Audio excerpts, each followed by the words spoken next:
Hi guys, so my multicultural children's picture book was They Came from the Bronx, How the Buffalo Were Saved from Extinction by Neil Waldman. Neil Waldman is an author and illustrator of over 50 books specifically for young people. He's been awarded the National Jewish Book Award, the Parents' Choice Award, American Library Association Notable Book Award, and 7 Newbery Awards for illustrations he's done in his books. But he is most commonly recognized as an artist.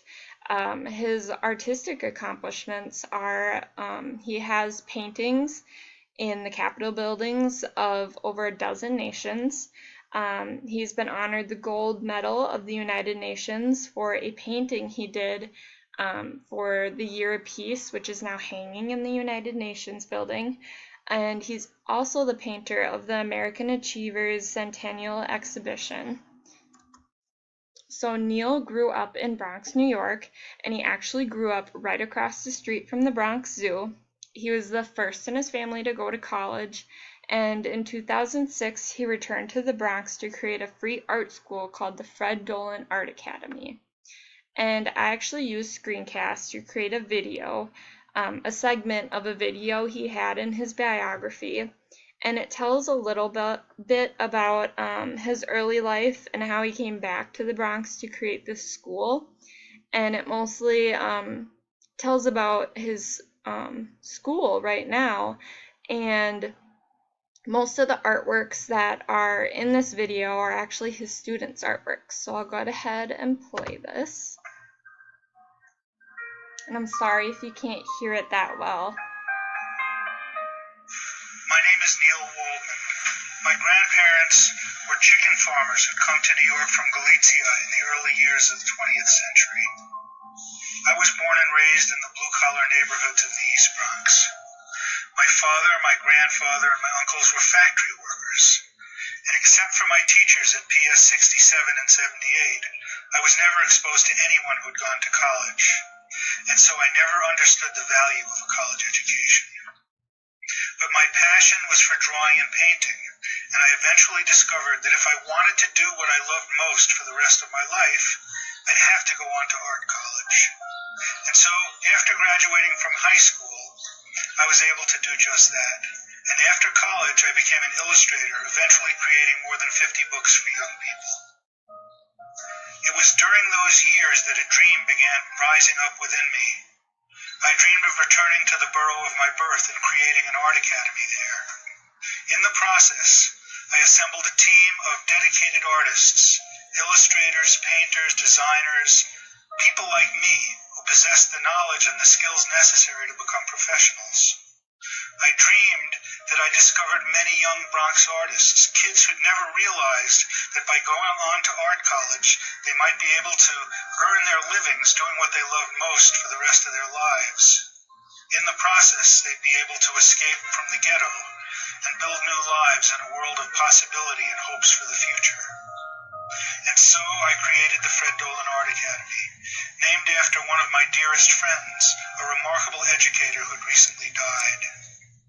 The Fred Dolan Art Academy would be a free Saturday school where everything from pizza to oil paints would be provided. Within the Academy's walls, we teach the fundamentals of drawing, painting, design, and help young artists to build their portfolios so they might be accepted to art college.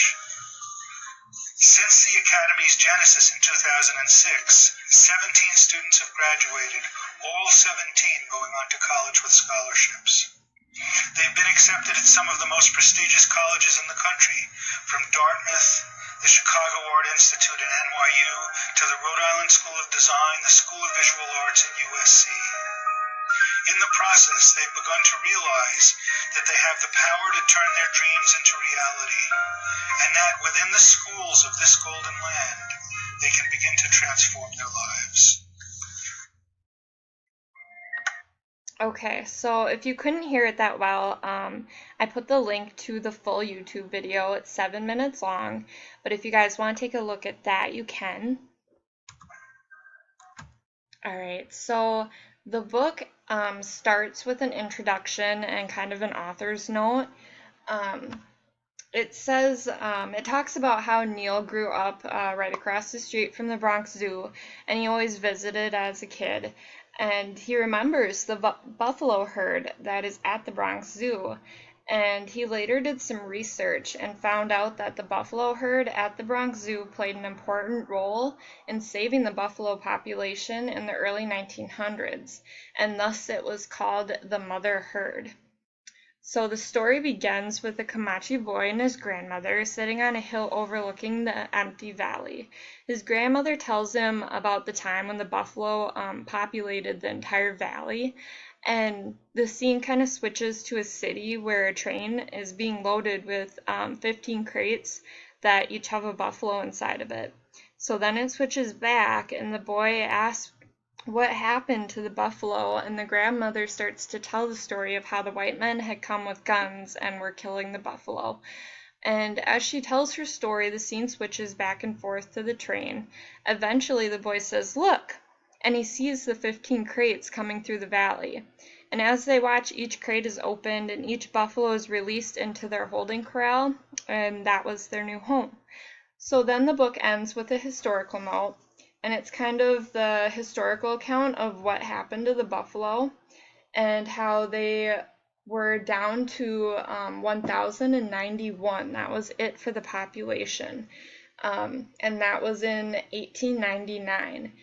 And it talks about how the American Bison Society, which was formed in Bronx in 1905, led and funded many efforts to repopulate the buffalo. And today there are more than 200,000 buffalo that now populate America. So some of my comments on the book were that the one thing I really liked about the book was the switching between the settings, and I think that made it more interesting. And it was switching kind of from the grandmother to the grandmother's story to the transportation of the buffalo, and then it all came together in the end. And I also enjoyed the fact that it gave the reader a lot of information on the real history of the buffalo and how in the story it came from the point of view of a Native American. And when the grandmother explains the buffalo and tells her story, she gives a lot of information on the Native American culture and how the buffalo were really a part of their lives in so many ways. And then one thing that was kind of disappointing was the illustrations, which is kind of ironic because he's an artist. But the illustrations were just kind of gloomy and there wasn't a lot of color, and there weren't, like, when he had illustrations of the people in the book, there was no emotion in their face, and it kind of lacked some detail.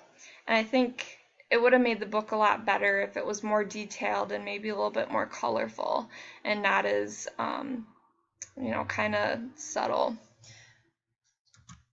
So some of the discussion questions I came up with for class would be, how do you think the boy felt as he saw the buffalo crates coming to their village? The second one is, what are 3 things you learned from reading this book, to kind of relate back to the Native American culture and just the history of the buffalo and, what they learned from this book, because it's not just a story.